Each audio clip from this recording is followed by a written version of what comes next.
Hi friends, welcome to Kalanti's channel. இன்னைக்கு நம்ம பார்க்க போற எம்மியான ஸ்டார்டர் ஐட்டம் கோபி 65.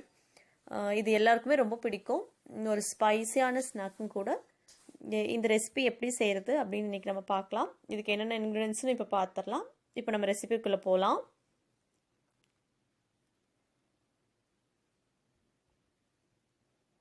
காலிஃப்ளவரை ஒரு உப்பு கலந்த தண்ணியில் 3 to 5 நிமிஷம் கொதிக்க வச்சுக்கலாம். ரொம்ப நேரம் வேக வைக்க வேண்டிய அவசியம் இல்லை, சாஃப்டானா போதும்.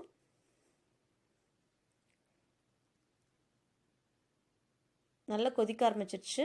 இப்போ இந்த தண்ணி நம்ம வடிச்சிட்டு இந்த ஃப்ளாரட்ஸை கொஞ்சம் ஆற வச்சிடலாம். தண்ணி கம்ப்ளீட்டாக ட்ரெயின் பண்ணிடுங்க.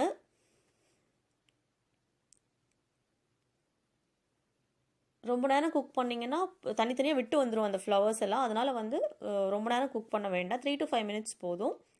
இப்போ கோட்டிங்க்கு 1 cup maida, 1 cup cornflour,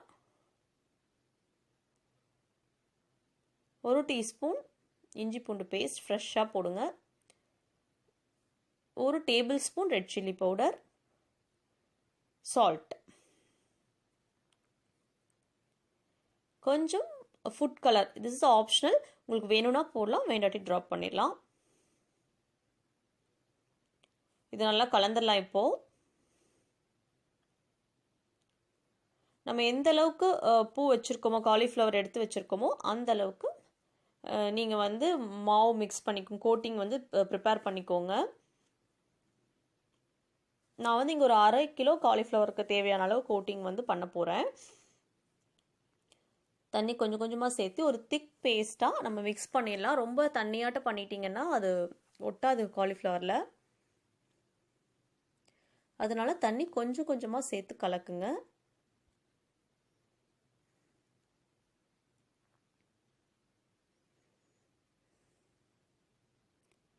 okay, இப்போ பேஸ்ட் பாருங்கள், இந்த அளவுக்கு திக் பேஸ்ட்டாக ரெடி பண்ணியாச்சு. இப்போ நம்ம காலிஃப்ளவர் எல்லாம் உள்ளே சேர்த்து கலந்துடலாம்.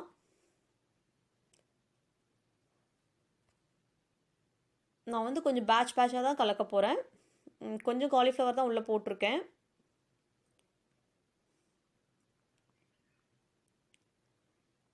நல்லா கலந்ததுக்கப்புறமா நல்லா ஹாட் ஆயிலில் நம்ம இதை பொரிச்சு எடுத்துடலாம். எண்ணெய் நல்லா காஞ்சதுக்கப்புறம் போடுங்க. ஒட்டு மொத்தமாக ஒரு கை நிறைய அள்ளி உள்ளே போடாதீங்க. ஒரு பூவாக எடுத்து உள்ளே போடுங்க, ஏன்னா ஒன்றா போட்டிங்கன்னா ஒட்டிடும்.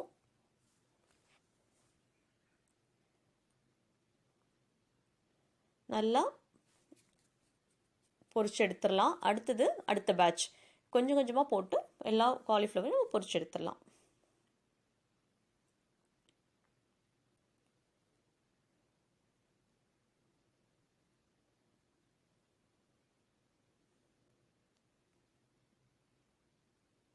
பாருங்கள், இப்போ பபிள்ஸ் எல்லாம் குறைஞ்சிடுச்சு.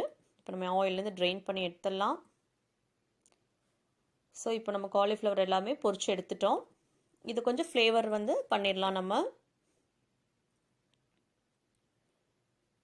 பாருங்கள், பொரிச்சு எடுத்து வச்ச காலிஃப்ளவரை இப்போது ஒரு தவாவில் 1 டேபிள் ஸ்பூன் எண்ணெய் விட்டுட்டு கொஞ்சம் வாசனைக்காக கருவேப்பிலை, 1 கைப்பிடி அளவு கருவேப்பிலை, 2-3 க்ரீன் சில்லி, இது அந்த எண்ணெயில் நல்லா கொஞ்சம் ஃப்ரை ஆகட்டும். இப்போ அந்த காலிஃப்ளவர் நான் உள்ளே சேர்த்துட்டேன், பொரிச்சு எடுத்த காலிஃப்ளவரையும். அப்படியே வெறுமனே அதை கொட்டினீங்கன்னா உங்களுக்கு வாசனை இருக்காது. இப்போ அந்த ஆயில் கூடவே இந்த காலிஃப்ளவர் ஒரு 2 to 3 minutes உள்ளே வச்சுட்டு அதுக்கப்புறமா நம்ம பிளேட்டுக்கு சேஞ்ச் பண்ணிடலாம். இப்போ அருமையான ஒரு கோபி 65 ஸ்நாக் நம்ம ரெடி பண்ணிட்டோம். இது எல்லாருக்குமே ரொம்ப பிடிக்கும், ஈஸியாக செஞ்சிடலாம். இந்த அருமையான ரெசிபியை நீங்கள் கண்டிப்பாக ட்ரை பண்ணி பாருங்கள். இந்த வீடியோ பிடிச்சிருந்துச்சுன்னா உங்கள் ஃப்ரெண்ட்ஸ் அண்ட் ஃபேமிலிக்கு இதை ஷேர் பண்ணுங்கள். மறந்துடாமல் கலந்தீஸ் சேனலை சப்ஸ்கிரைப் பண்ணுங்கள். தேங்க்ஸ் ஃபார் வாட்சிங். தேங்க்யூ.